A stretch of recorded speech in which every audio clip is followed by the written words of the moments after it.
परीक्षा यानी कि एग्ज़ाम आते समय हर किसी को थोड़ा सा डर सा लगता है। एक अजीबोगरीब तरह की फीलिंग्स आती है कि क्या होगा नहीं होगा, साल भर पढ़े लिख पाएंगे कि नहीं लिख पाएंगे। ये सारी की सारी चीज़ें शरीर के अंदर चलती है। एक अजीब सी झंझनी होती है दिमाग में, क्योंकि कुछ पल बाद हमें एग्ज़ाम में जाकर लिखना है। तो बात इस पे करेंगे, आखिर क्या हम लिख पाएंगे कि नहीं लिख पाएंगे, कैसा पेपर आएगा, तरह तरह के सवाल, तरह तरह की सोच। और इस तरह के सोच विचार में कभी कभी क्या होता है, हम थोड़ा सा ट्यून के उस पार चले जाते हैं और एग्ज़ाम अच्छे होने की जगह ख़राब भी हो जाते हैं, जबकि ऐसा नहीं होना चाहिए था।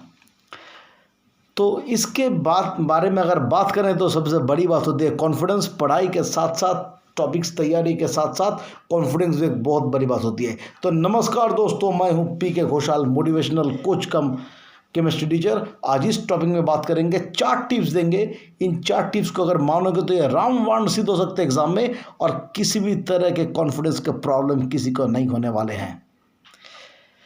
तो एग्ज़ाम प्रेशर हैंडल करने के लिए क्या क्या करना चाहिए उसके बारे में बातचीत करेंगे। सीधी सी बात है, एग्ज़ाम फोबिया आपका दिमाग से निकलने वाला है।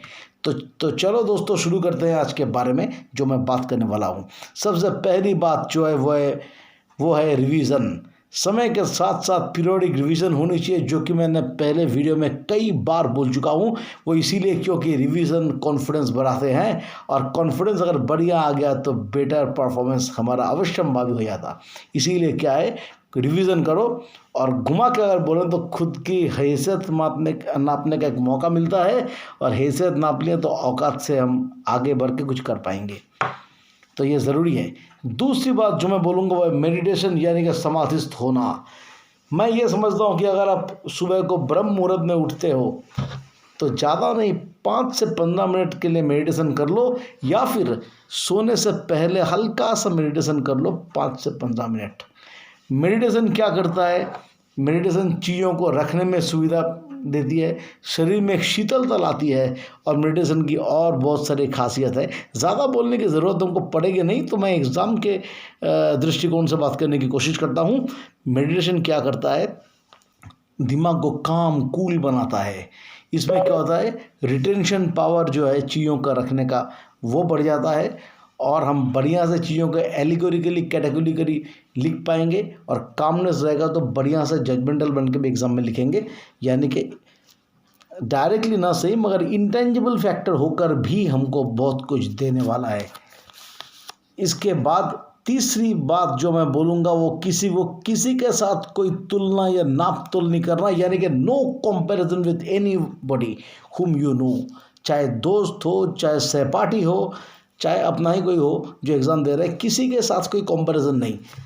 मैं एकक हूँ, मैं यूनिक हूँ, और अपनी इस यूनिकनेस, इसमें हम रहेंगे, इसी को हम डेवलप करेंगे। जो पढ़े हैं हम उसी के अनुसार पढ़ेंगे, अपने प्लान के अनुसार, और आगे बढ़िया करेंगे। क्योंकि पहले मैंने बोल दिया था, अभी फिर से दोहरा रहा हूँ, इतना कॉन्फिडेंस तो होना चाहिए कि हम जाएंगे, लिखेंगे, जीत के आएंगे, और एग्ज़ाम अच्छा होगा। Think positive.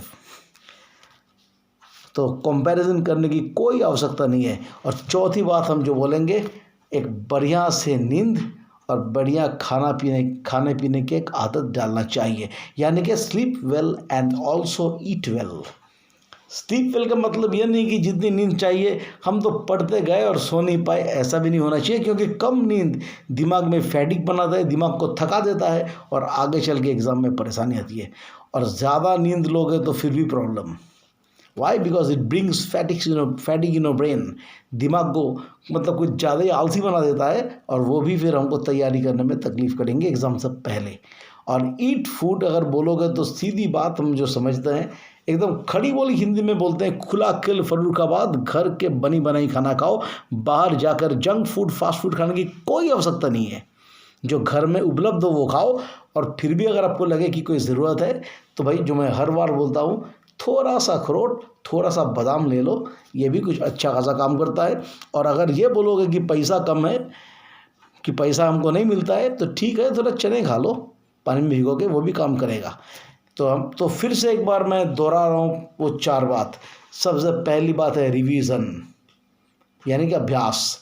दूसरी बात है क्या, मेडिटेशन यानी कि समाधिस्थ होना। तीसरी बात, नो कंपैरिजन यानी कि किसी के साथ किसी भी मेरी हाल की अब तैयारी की कोई तुलना हम नहीं करेंगे। फोर्थ पॉइंट क्या है, sleep well and eat well यानी कि बढ़िया से खाओ, बढ़िया से सो, और ये सब अगर आप करोगे तो मुझे पूरा विश्वास है, ये सब टेस्टेड बात है भाई, इसलिए मुझे पूरा विश्वास है कि एग्ज़ाम में ये सब आपका रामबाण सिद्ध हो सकता है।